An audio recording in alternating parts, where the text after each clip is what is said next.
E sabemos que todas as coisas contribuem juntamente para o bem daqueles que amam a Deus, daqueles que foram chamados por seu decreto.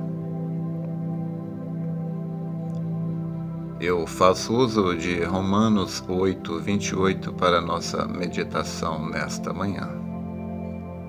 Embora seja uma escritura muito conhecida, porém ela é muito conhecida apenas superficialmente.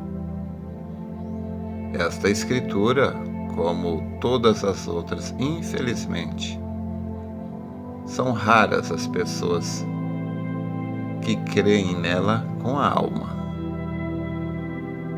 Porque se nós crêssemos com a alma, nós estaríamos procurando os benefícios que as lutas, as provas, os testes podem nos trazer.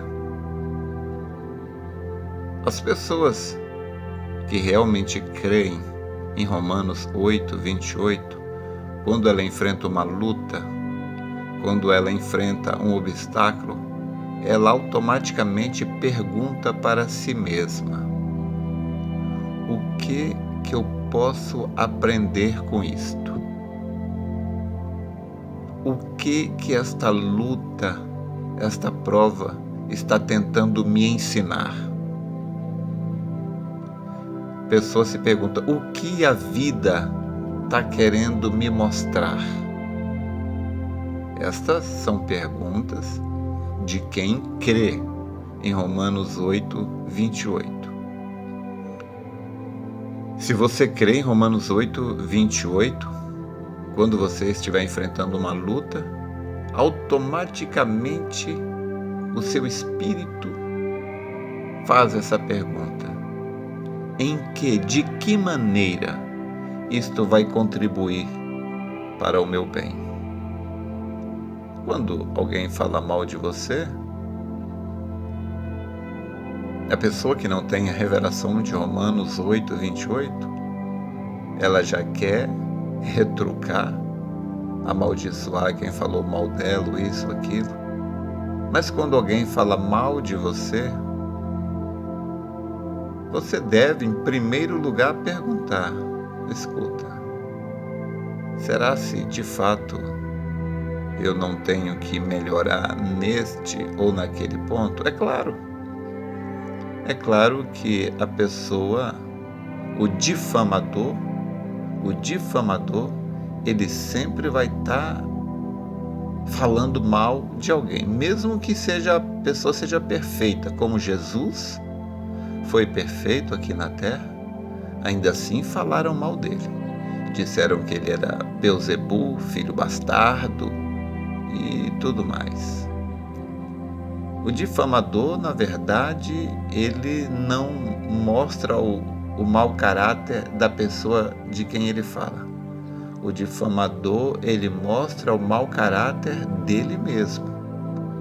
O difamador, ele está falando: olha, eu sou difamador. Ele, na verdade, denigre a própria imagem dele. Mas, porém, todavia, cabe a nós, quando ouvirmos alguém falar mal da gente, cabe a gente analisar para ver se aquilo ali tem algum fundamento ou não. Há um ditado que diz assim: se alguém falar que você é um cavalo, é inveja. Se for só um que fala, é inveja. Se 3 ou 4 pessoas falarem que você é um cavalo, é um complô. Mas se 10 pessoas falarem que você é um cavalo, é melhor você comprar uma ferradura, não é? Pois bem, mas a questão aqui é: todas as coisas contribuem para o bem daqueles que amam a Deus. A palavra também nos diz que as dificuldades, a prova da nossa fé, é mais preciosa do que o ouro que perece. E outra coisa, há provas que parecem ser uma punição, mas são portas que o conduzirão ao trono, como foi com Davi. Aquele urso que apareceu, aquela prova, aquela dificuldade, foi um treino para Davi, porque Davi ia precisar matar aquele urso para ter fé para poder matar o leão. Quando veio o leão, ele o derrubou com uma pedra e antes que o leão pudesse se levantar, ele o agarrou pela barba e o matou. E depois, a fé que ele recebeu em ter matado o leão e o urso, vendo que Deus era com ele, aquilo lhe fortaleceu a fé para matar o Golias. Então, as provas, as dificuldades que nós enfrentamos na vida são para fortalecer a nossa fé. Deus está nos dando estes testes pequenos para que a nossa fé possa se fortalecer. E existem coisas também que Deus permite que inimigos se levantem contra você, para que Deus possa mostrar que Ele está do seu lado. Então Deus disse: aquele que se fizer teu inimigo, ele será inimigo de Deus. Por isso, o profeta diz que um eleito nunca persegue um eleito, porque quem persegue um eleito está perseguindo a Deus. Quem se faz inimigo de um eleito está se fazendo inimigo de Deus. E outra coisa sobre obstáculo. O profeta, na mensagem Esteja Certo de Deus, ele disse que quando esteve na Alemanha, ele viu um quadro, uma pintura que um pintor alemão fez ali. O nome da pintura é Terra das Nuvens. Disse que quando você olha assim à distância, parece um cúmulo de nuvens de uma tempestade terrível. Você vê assim de longe, parece nuvens de uma enorme tempestade. Mas quando você chega de perto e olha, aquelas nuvens de tempestade, na verdade, são milhares e milhares de anjos cantando aleluias ao Senhor. De maneira que essas lutas e dificuldades que enfrentamos, às vezes parecem coisas terríveis, difíceis, mas aproxime-se mais e olhe para as suas lutas através dos olhos da fé, e você verá que são anjos cantando aleluias ao Senhor. As lutas para o verdadeiro cristão são simplesmente oportunidades para que Deus possa mostrar que Ele está do seu lado. Então, se Deus está do seu lado, você vai vencer. Você vai vencer. Então, não olhe os obstáculos como uma desaprovação de Deus. Olhe os obstáculos como uma oportunidade de Deus te abençoar, te dar a vitória. Mas eu quero contar aqui uma pequena história. Havia numa aldeia um velho muito pobre, mas até reis o invejavam, porque ele tinha um lindo cavalo branco. Reis lhe ofereciam quantias fabulosas pelo cavalo, mas o homem dizia: este cavalo não é um cavalo para mim. Ele é uma pessoa, é como se fosse vender uma pessoa, um amigo. Eu não consigo vender um amigo. O homem era pobre, mas jamais vendeu o cavalo. Numa manhã descobriu que o cavalo não estava na cocheira.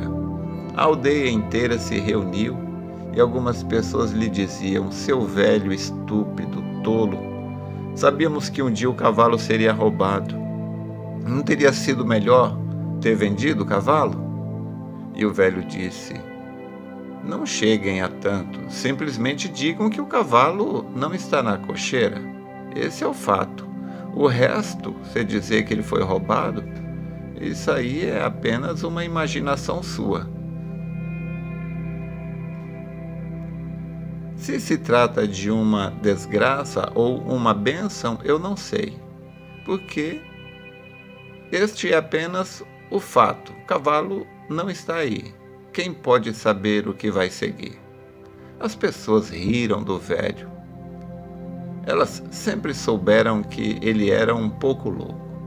Mas 15 dias depois, de repente, numa noite, o cavalo voltou.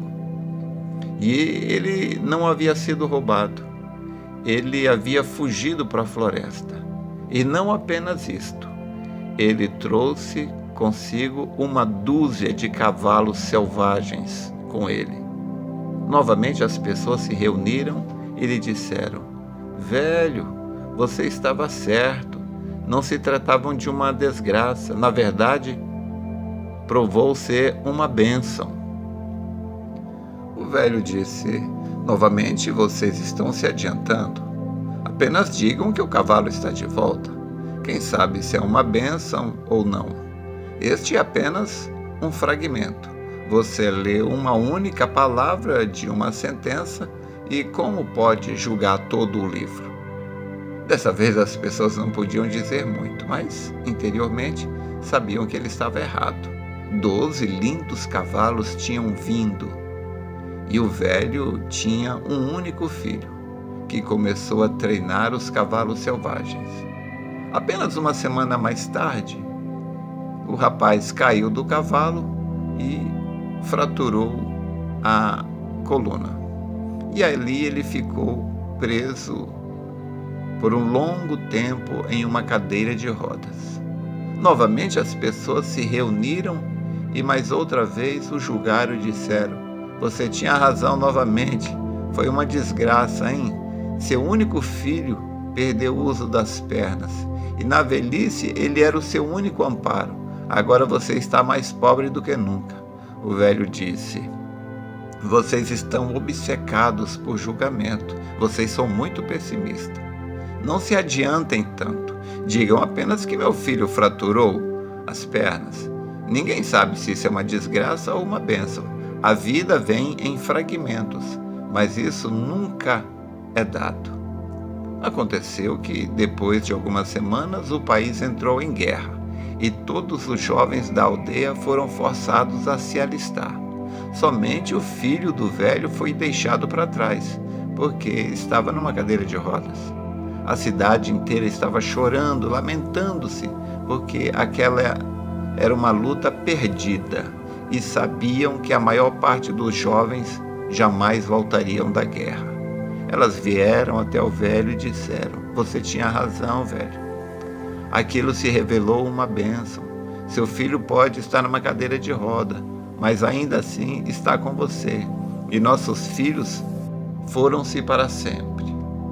O velho disse mais uma vez: vocês continuam julgando. Ninguém sabe. Digam apenas que seus filhos foram forçados a entrar para o exército e que meu filho não foi. Mas somente Deus sabe a totalidade.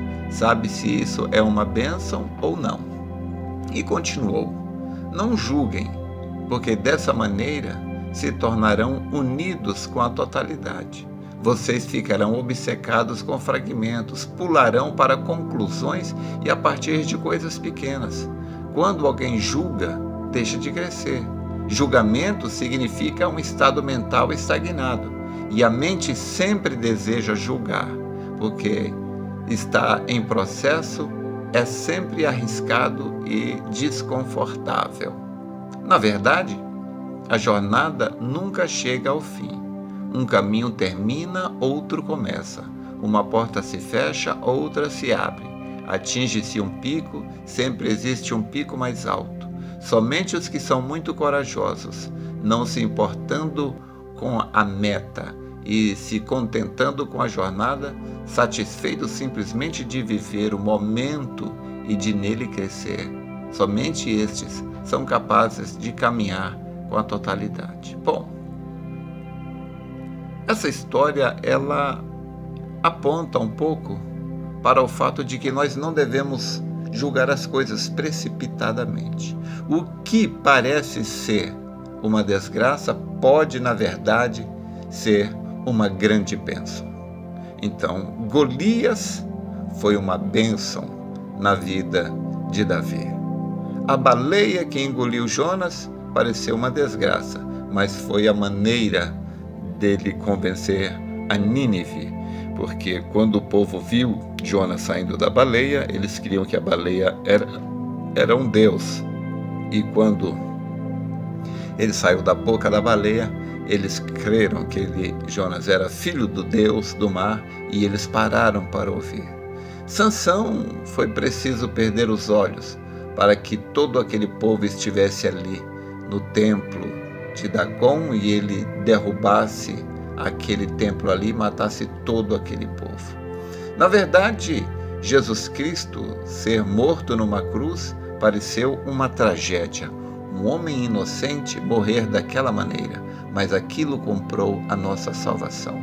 Então, por detrás de cada evento que parece ser uma desgraça, uma derrota, uma ruína, uma tragédia, pode se encontrar uma bênção, porque Romanos 8:28 é a verdade, porque todas as coisas contribuem para o bem daqueles que amam a Deus, que foram chamados pelo seu decreto. Espero ter te ajudado. Deus te abençoe.